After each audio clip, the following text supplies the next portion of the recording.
Alrighty, cool. Let's crack a lackin'. So today, we'll jump into the second volume of the History of Sexuality. So this is the use of pleasure. Rather enigmatic text, especially if we consider it in relation to the first volume. So while it might not be a totally popular opinion to posit vast differences between this book and the first volume of the History of Sexuality, I believe there are some pretty fundamental differences. One of the problems, I think, is that most people don't actually read the second or third volumes. They just, read the first chapter of the first one and think, there, I know what's going on here. And they cherry pick that. I'm speaking about that in too much of a negative tone. There's virtually nothing wrong with doing that. But there are different ideas that come up in the other ones that are important to consider, especially how Foucault traces this, what are essentially ascetic ideals, so ascetic, ascetic ideals, which he takes from, I think, most prominently from Nietzsche in the Genealogy of Morality. So ascetic ideals are kind of like ideals placed on the human to control them, right? So this is to kind of posit against licentiousness, posit against, promiscuity, in favor of a very regimented kind of puritanical existence, so that the human can be an effective agent in that world. So this term has a very long history all the way back to Aristotle, obviously, when Aristotle is speaking specifically about how one can attain a degree of virtue or attain virtue by establishing or achieving a sort of position of the mean, so the middle or the kind of average, in order to be a properly well-rounded individual. So now this volume kind of considers this idea of asceticism, which stands opposed to some of the ideas he puts forth in the first volume. So in the first volume, Foucault's interested in the way that a kind of subjectivity emerges in the 17th, 18th centuries. And he gives this kind of the most attention toward the end, when humans are turned into populations and subjects are kind of formulated within those populations. And he comes to kind of consider that in relation to a broader historical context, to kind of backpedal a bit and say, well, actually we see the roots of this much, much earlier, all the way back to the Greeks with Aristotle and Plato as well, to just name a few. And then the third volume, I'm jumping ahead a little bit obviously, looks back at the Greeks once more, to consider oneirocriticism, or the study of dreams in that period. So at the beginning of this book, Foucault kind of reiterates or reestablishes what he had done in the first volume. So he says, what I planned, therefore, was a history of the experience of sexuality, where experience is understood as the correlation between fields of knowledge, types of normativity, and forms of subjectivity in particular culture. So this idea, he says, was opposed to the notion that sexuality was conceived of as a constant, and instead he wanted to think of it as a kind of historically singular phenomenon that emerges at a specific point. So sexuality is not a universal, historically or temporally or culturally in any way. So what he says then is to speak of a sexuality as a historically singular experience also presuppose the availability of tools capable of analyzing the peculiar characteristics and interrelations of the three axes that constitute it. And the three are, number one, the formation of sciences, or in brackets savoir, which is kind of like knowledge, that refer to it. Number two, the systems of power that regulate its practice. And number three, the forms within which individuals are able and obliged, or are obliged, to recognize themselves as subjects of this sexuality. So what this all came down to for Foucault was another problem, or he came to face another problem, and that was, in his mind, how can we kind of analyze this in terms of kind of genealogical excavation unless we have an understanding of this emergence of a subject, or a subject of desire, as he says it, which was a rather odd thing for him to encounter, because in order to evaluate sexuality as such, as being comprised of subjects who desire, Foucault was like, wow, I need to come up with a whole kind of theoretical schematic to understand this subject in here, because I can't understand the field or understand the whole enterprise unless I understand all the constitutive components that make it up. So then he says that this volume, The Use of Pleasure, is devoted then to the manner in which sexual activity was problematized by philosophers and doctors as far back as the classical Greek culture of the 4th century BC. And then he says the care of the self and the confessions of the flesh, the just released 4th volume, which I hope to do here at some point. I could translate the thing first. So moving into the second kind of section here, he says that looking back at the Greeks, to him it doesn't seem as though they were particularly interested in things like the nature of the sexual act, monogamous fidelity, homosexual relations, chastity. Rather, they were indifferent to such things.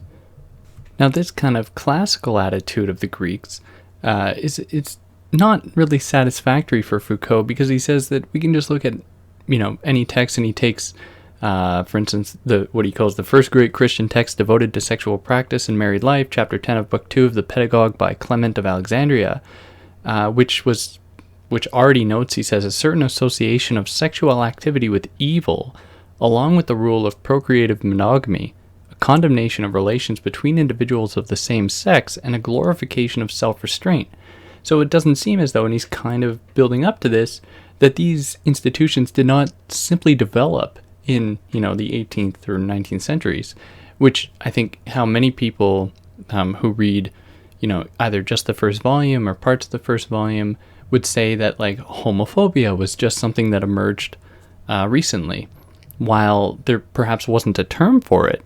There was still a cultural disdain for same-sex relations, or at least a negative attitude towards it. Now, from person to person, right, as we might remember from the Republic, Plato doesn't totally do away with it. Like, he says that there's some value to be had with citizen men having sexual relations with younger boys, and that fosters some kind of community bond or a national bond.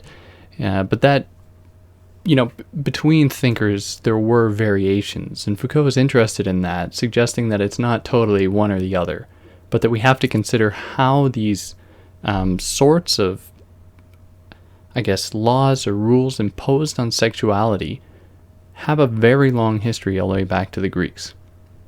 And moreover, how these anxieties about sexuality came to influence the way that the Christian doctrine would have it. So he says that there are four main pieces of evidence. They are, number one, the expression of a fear; number two, a model of conduct; number three, the image of a stigmatized attitude; and four, an example of abstinence.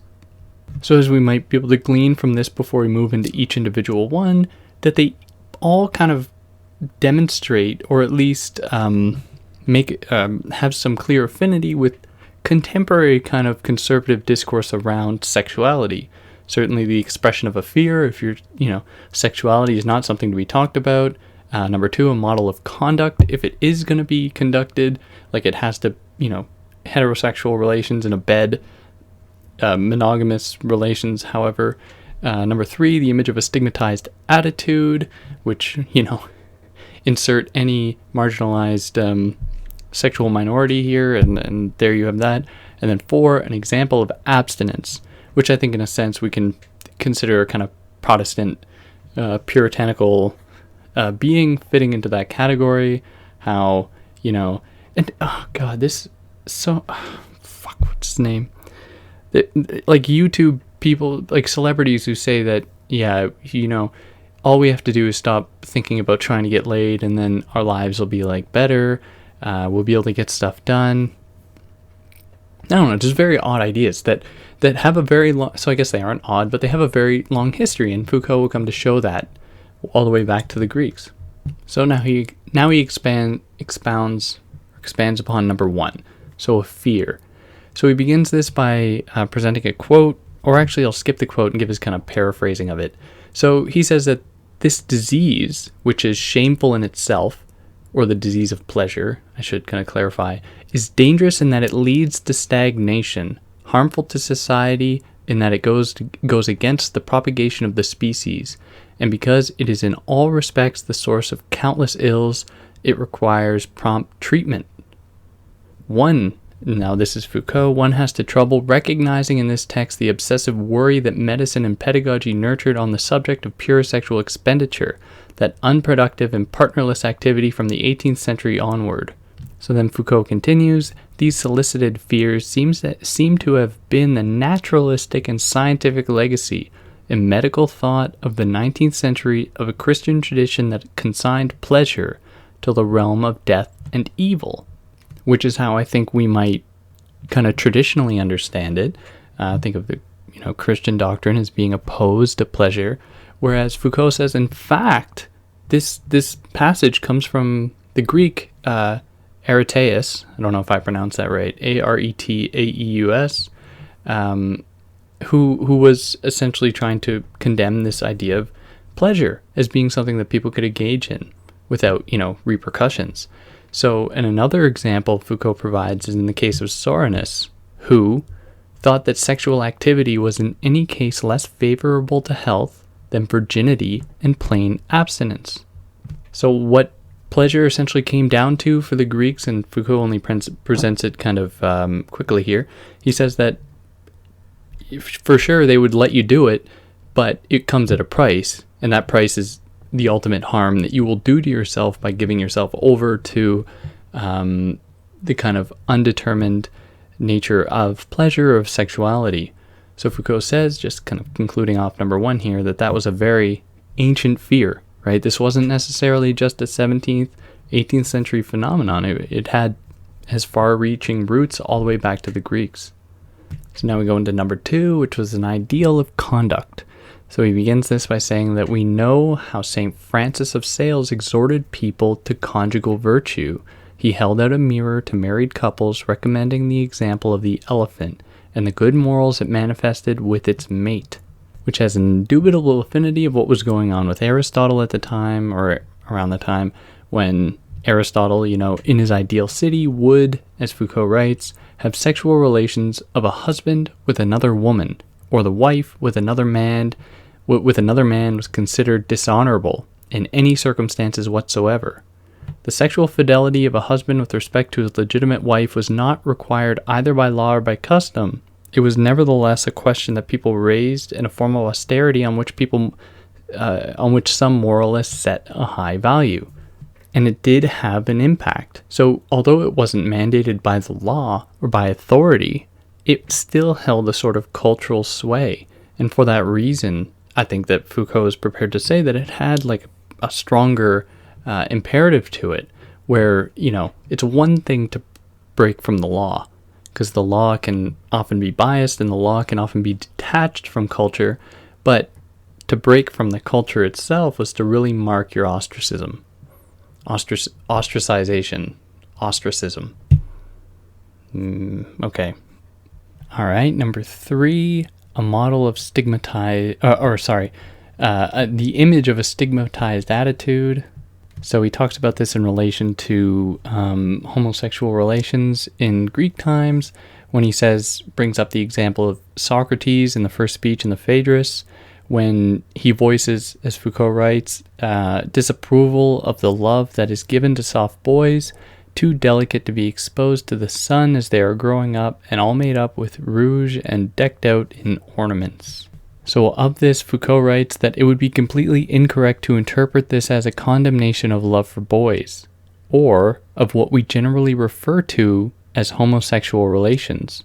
But at the same time, one cannot fail to see in it the effects of a strongly negative judgments concerning some possible aspects of relations between men, as well as a definitive aversion to anything that might denote a deliberate renunciation of the signs and privileges of the masculine role. So he continues, the domain of male loves may have been free in Greek antiquity, much more so at any rate than it has been in modern European societies, the fact remains that one sees the very early expression of intense negative reactions and of forms of stigmatization that will extend well into the future. And then finally, number 4, here we have what he calls a model of abstention.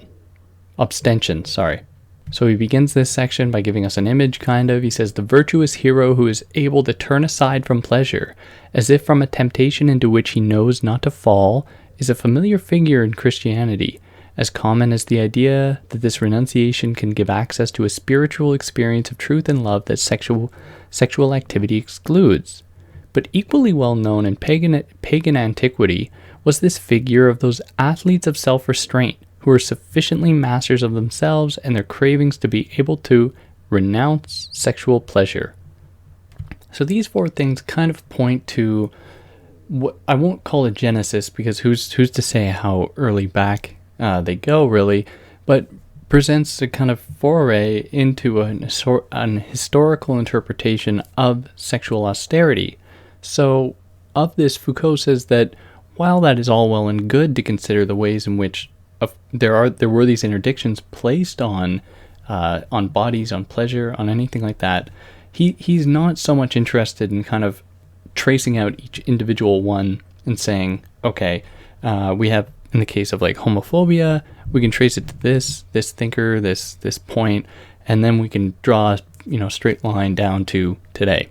Rather, what he calls for instead was a whole recentering of this enterprise. So instead of looking for basic interdictions that were hidden or manifested in the demands of sexual austerity, it was necessary to locate the areas of experience and the forms in which sexual behavior was problematized, becoming an object of concern, an element for reflection, and a material for stylization, which is very much, a continuation of his concern in the first volume, how sexuality was something that suddenly became an issue on the how people were conducting it. It became a scientific issue. To what extent can the doctor proclaim a degree of authority over sexuality? What modes of sexuality were considered proper? And go on forever. So then we move into chapter 3 here, and he says, like he does in the first volume, that we need to consider some methodological. We need to do some methodological homework before we continue.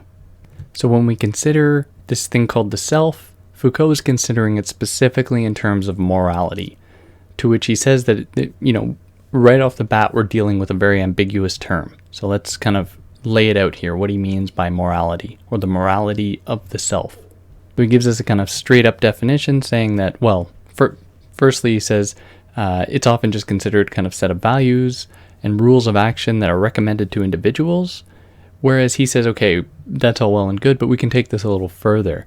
So morality for Foucault goes as follows. He says that it also refers to the real behavior of individuals in relation to the rules and values that are recommended to them. The word thus designates the manner in which they comply, more or less fully, with a standard of conduct, the manner in which they obey or resist an interdiction or prescription, the manner in which they respect or disregard a set of values. It's very, Foucauldian here, where there's power, there might be resistance. To what extent can we then measure? This is a really rich Foucauldian doctrine, I find, because considering what he does in like Discipline and Punish, and how people were essentially disciplined, he's allowing for a sort of space of resistance here that might otherwise have been placed on the back burner.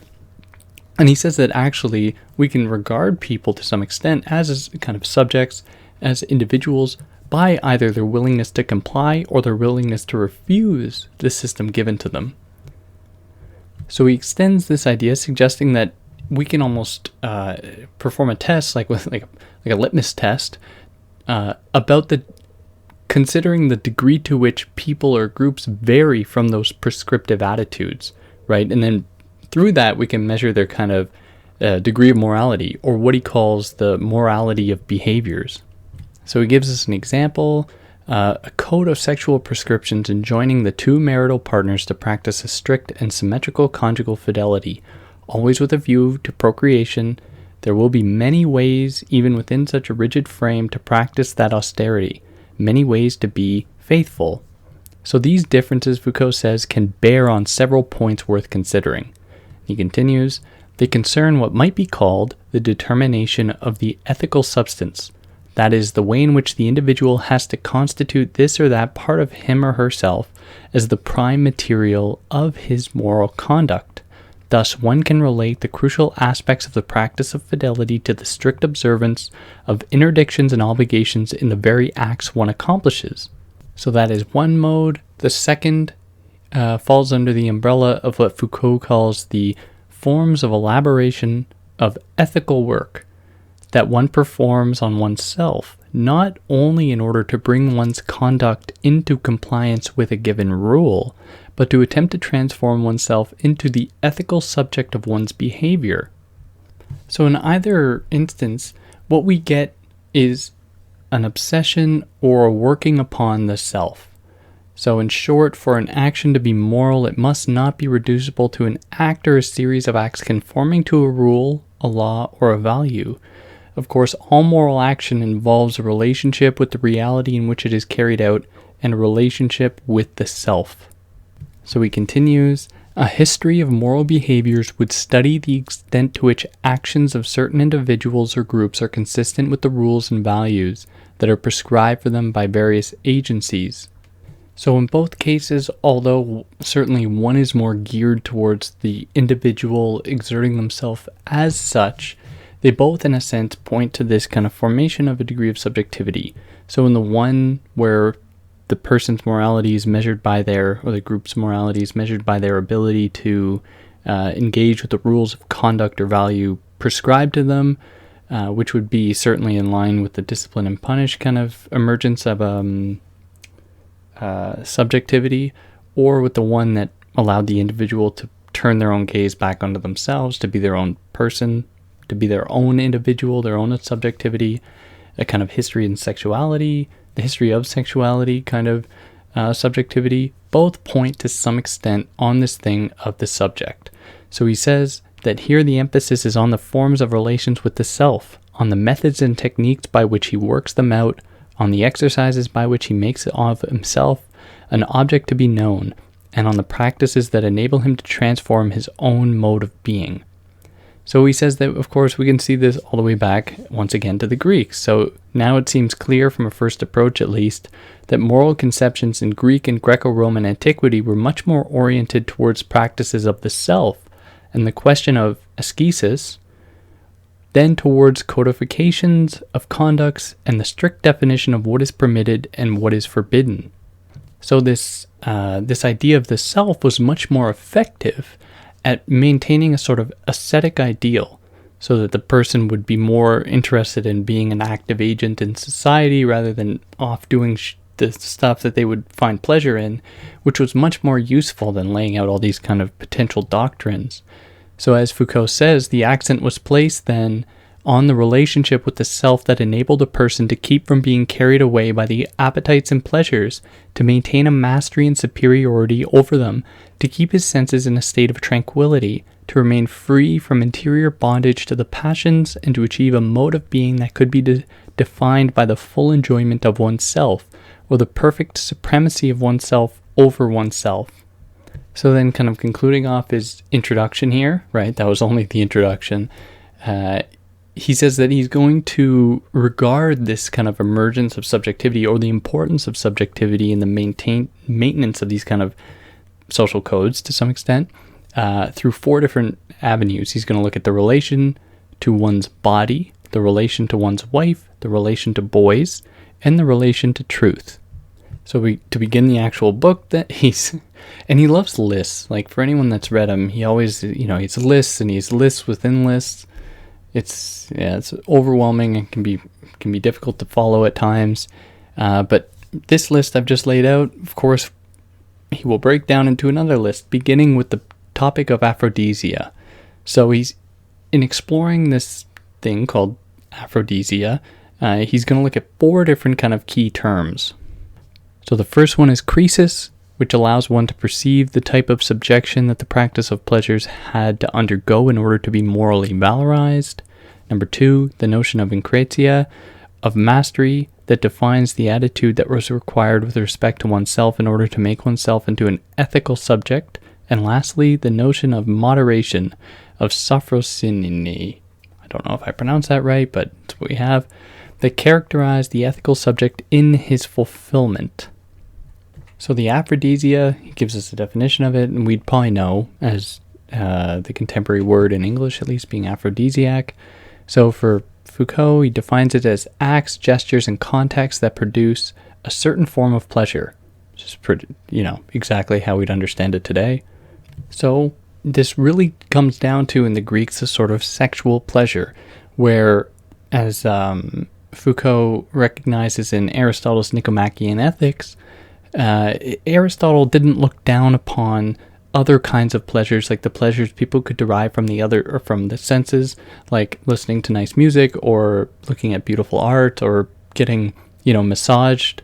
These types of things didn't point to a possible licentiousness that Aristotle would have frowned upon or would have chastised. Rather, it was sexual pleasure in itself, with the act of sex occurring, that was considered to be a threat to the individual's ability to be as such, or to be an active agent. So in a rather enigmatic way, Foucault says that the concern for the Greeks was not so much a question around what desires or what acts or what pleasures, as he says, but rather with what force is one transported by the pleasures and desires. Okay? And this, I have trouble kind of understanding this because I'm too dense, but it's tricky, but I'll try here. So he says that in relation to the concern of the Greeks, which weren't so much interested in laying out the different possibilities, the concern then was the ontology to which this ethics of sexual behavior referred was not, at least not in its general form, an ontology of deficiency and desire. It was not that of a nature setting the standard for acts. It was an ontology of a force that linked together acts, pleasures, and desires. It was this dynamic relationship that constituted what might be called the texture of the ethical experience of the aphrodisia. So how I understand it in English terms, or in layman terms, to make it as accessible as possible, is that it's not as though the Greeks somehow tapped into a kind of transcendental doctrine that gave us the rules by which we should act in order to be proper humans. Rather, their approach was a little bit more complicated, looking at the intersection of acts, pleasures, and desires, and how these three together, which often pointed to the act of sex itself, it's the interstice or the intersection of these three approaches that give us the aphrodisia. So then it comes down to what Foucault says is a quantitative type of act, where he says that what differentiates men from one another in this framework, for medicine and moral philosophy alike, is not so much the type of objects toward which they are oriented, nor the mode of sexual practice they prefer. Above all, it is the intensity of that practice. So this is really out of Aristotle, I will say mostly, because Aristotle, considering the attainment of virtue, doesn't totally disregard all things. In fact, there are moments, if I'm remembering correctly, there are moments when he says it's almost okay to indulge in the licentious or the things that would point to promiscuity in order to understand them. Because if you just totally remove yourself from it, then it would be impossible to inoculate yourself from it. So it was almost important to engage with it to some extent. So it is in that capacity, and this is how I understand this, or what Foucault is really identifying, that it wasn't so much the act itself that was bad, right? So it's not as though there was some kind of natural standard set up that prohibited some acts over others.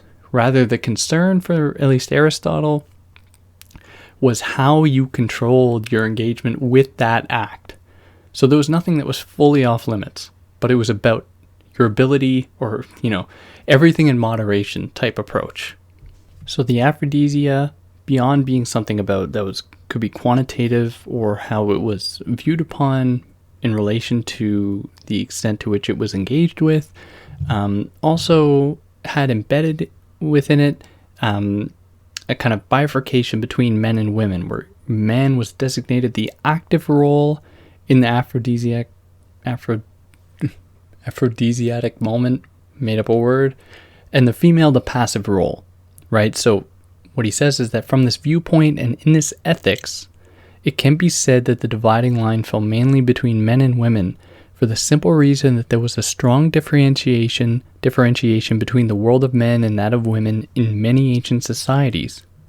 So it was this dichotomization and the kind of general logic of misogyny that made it so that, keeping in mind the first condition, that of how the quantitative role played a part in determining one's agentic possibilities. So if they were to exceed what was expected of them, then they would fall outside of their own subjective domain. Or if they were to take on too much of a passive role by the, becoming woman to some extent, then they would also fall outside of themselves. So from there, we move into chapter 2 of part 1, Croesus. So he begins this by saying, how does a man enjoy his pleasure as one ought? To what principle does he refer in order to moderate, limit, regulate that activity? What sort of validity might these principles have that would enable a man to justify his having to obey them?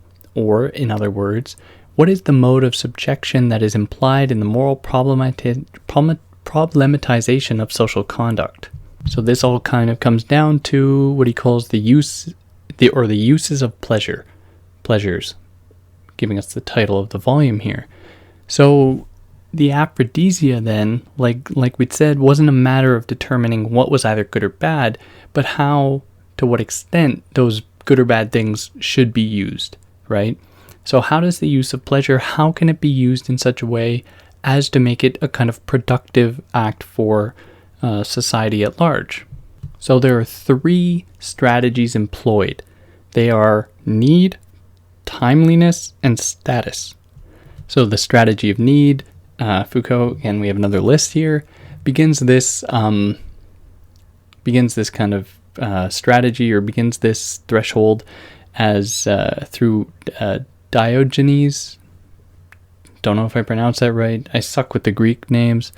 Where he gives the example of Diogenes, who needed to satisfy his sexual appetite, and he would do so in the marketplace. So the strategy of need worked to keep the kind of possibility of sexuality at bay. So the strategy made possible an equilibrium in the dynamics of pleasure and desire. It kept this dynamics from running away, from becoming excessive, by setting the satisfaction of a need as its internal limit.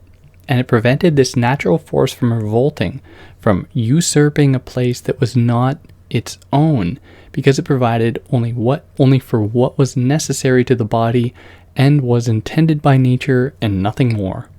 Or in other words, because it was attached to a kind of a real biological need, it was not necessary to go beyond that, right? So it kind of exercise the possibility of immoderation. So the second strategy now is that of timeliness. So that was focused on what was considered the opportune time, or the kairos. So these were the kinds of codes and conducts placed on the body or on people that determine when in their lifespan they should be having sex. So, for instance, doctors thought that it was not good to begin the practice of pleasures too young. They also thought that it could be harmful if one extended it to an advanced age. It had its season in life. In general, the latter was limited to a period characterized not only as the span during which procreation was possible, but also that in which the offspring would be healthy, well-formed, and robust. So he presents a rather funny passage out of Socrates, or when Socrates says that parents shall not have sexual intercourse with their children, nor children with their parents. And Foucault says that, or asks them, why is this? because the parents failed to respect the principle of the right time, mixing their seed unseasonably, since one of them was necessarily much older than the other. For people to procreate when they were no longer in full vigor was always to beget badly. So of this, rather comically, I find, Foucault says that Socrates does not say that incest is reprehensible only in the form of an inopportune action. But it is remarkable that the evil of incest is manifested in the same way and with the same consequences as the lack of regard for the proper time.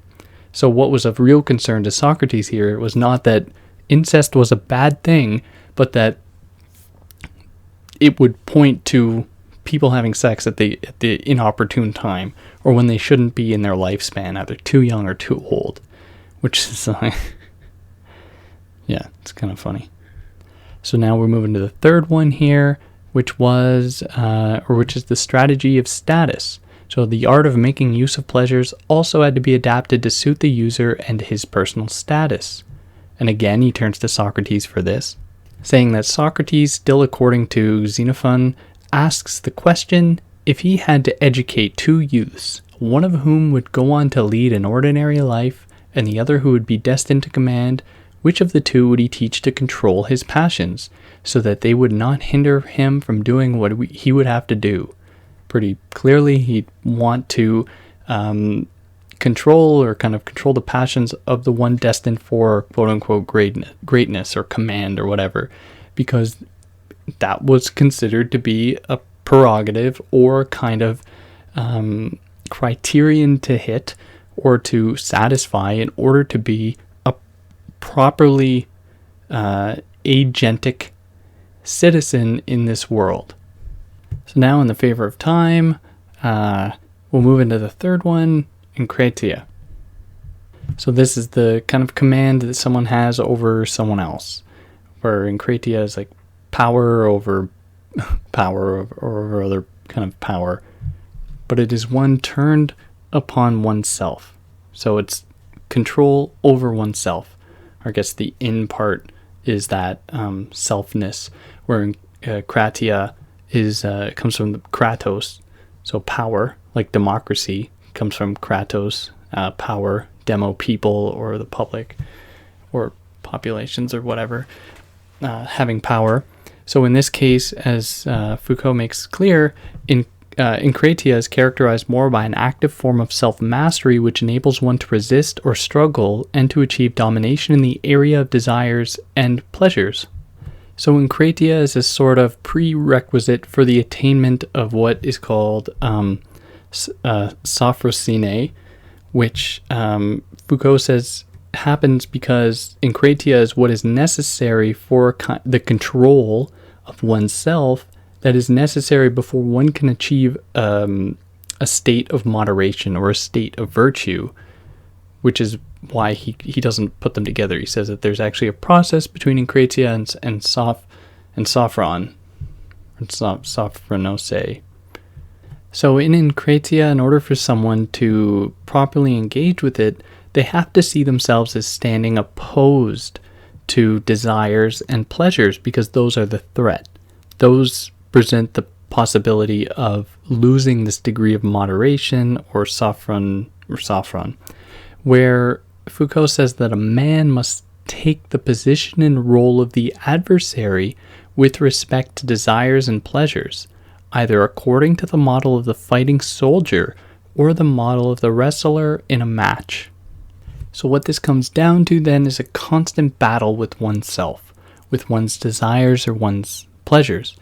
And Foucault says that, well, that might appear to be paradoxical because it's self against self. If you have a part of yourself stronger than another part of yourself, then you equally have a part weak in yourself that is given over to a stronger part. So this kind of internal agonism, or this internal struggle, is resolved by Plato by stating that there are two very separate selves, so two parts of the soul. So there is a better part and a worse part, and that with regard to the victory or the defeat of oneself over oneself, the speaker places himself on the side of the first.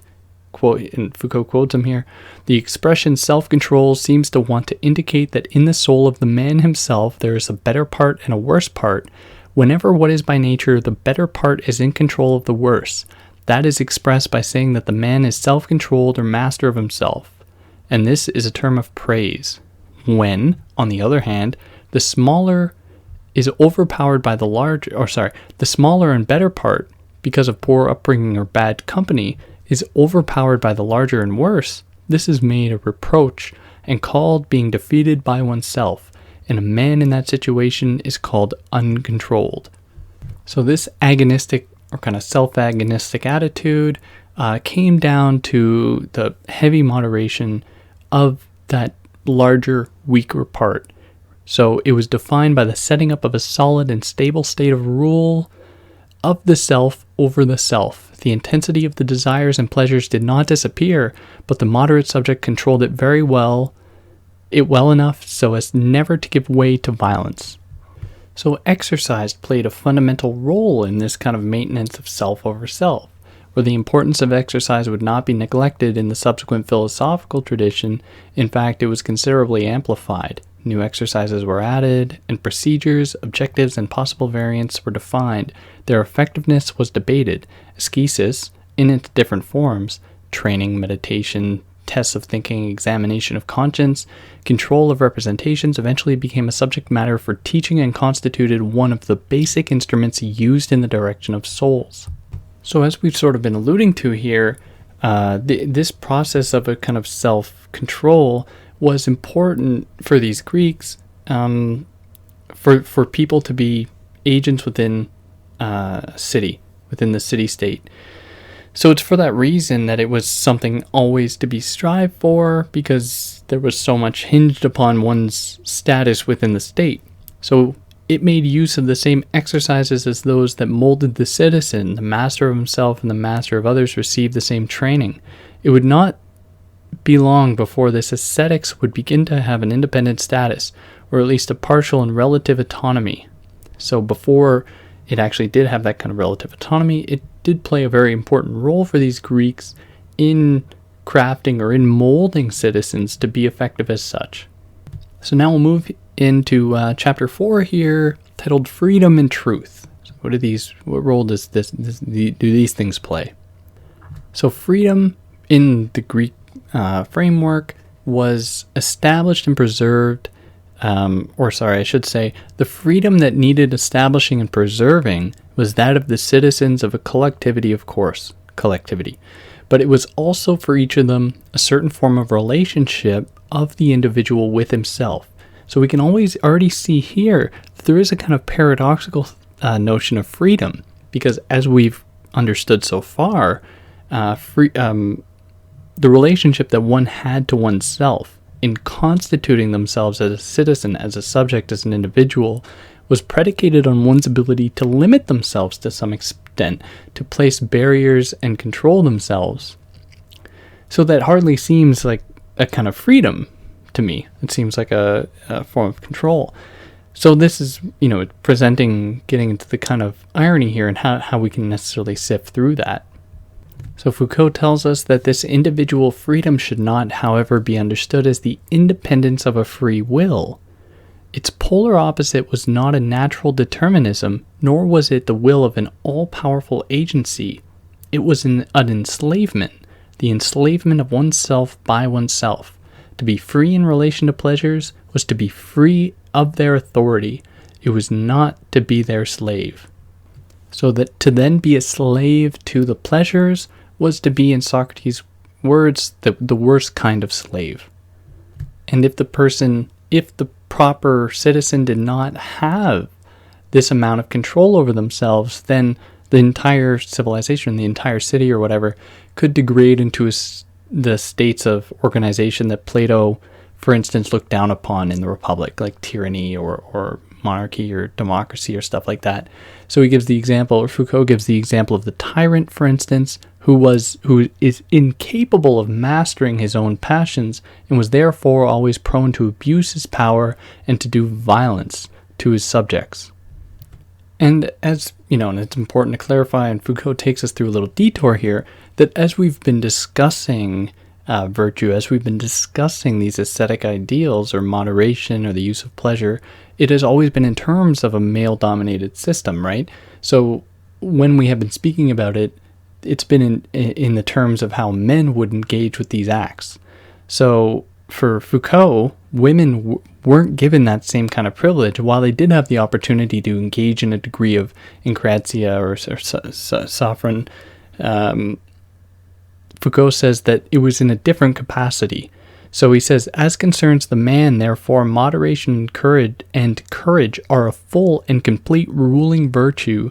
As for the moderation or courage of the woman, they are serving virtues. In other words, the man stands both as a complete and finished model of these virtues and as the principle motivating their practice.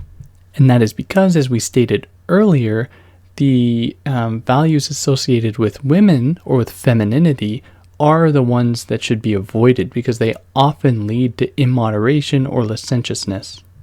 So to be an effective agent, right, the status that was denied to women demanded a degree of understanding of the logical or rational codes governing that time.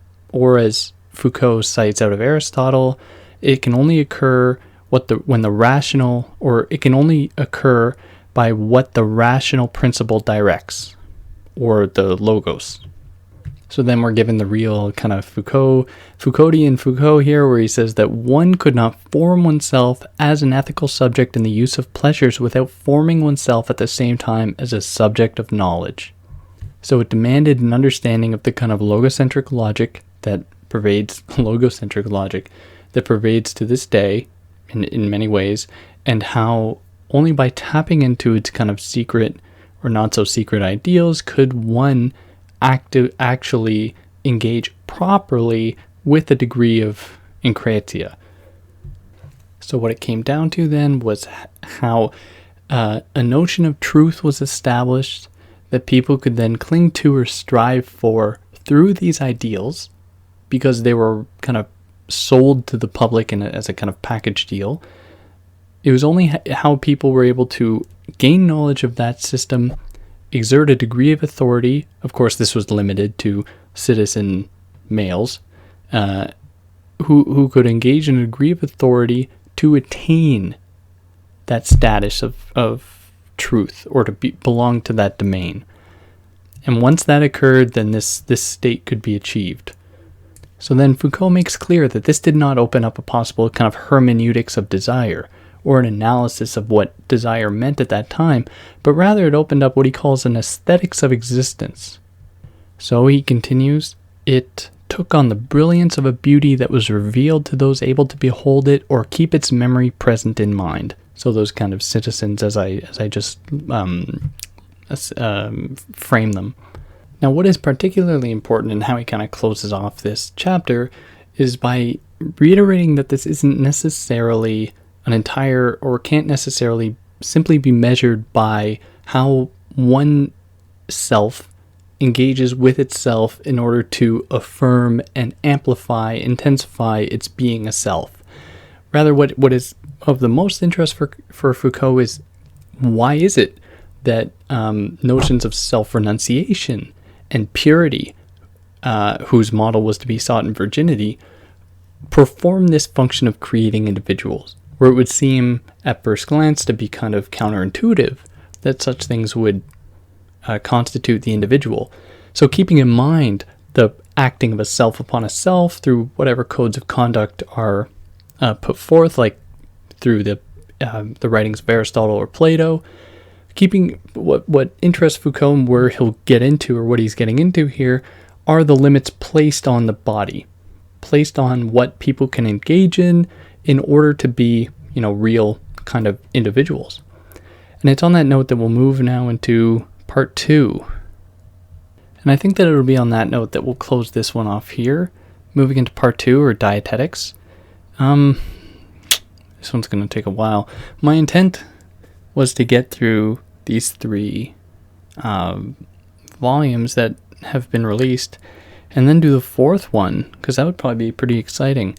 But I've yet to read it. It's only available in French. Like, I have a copy of it, and it's long. I think it's the longest of all of them. Maybe not this one, but it's pretty long, and it'll take me a while to get through it, because if I'm going to present it, I want it, to be pretty accessible, and that'll involve me translating it. But yeah, other than that, I hope that this was helpful. I know I'm repetitive and I'm probably not the most exciting to listen to. In fact, I know that's the case, but here you have it. There are other videos you can check out that probably do a better job than me. But on that note, if you listened this far and enjoyed it, or have problems with it, you know how to leave it. Anyways,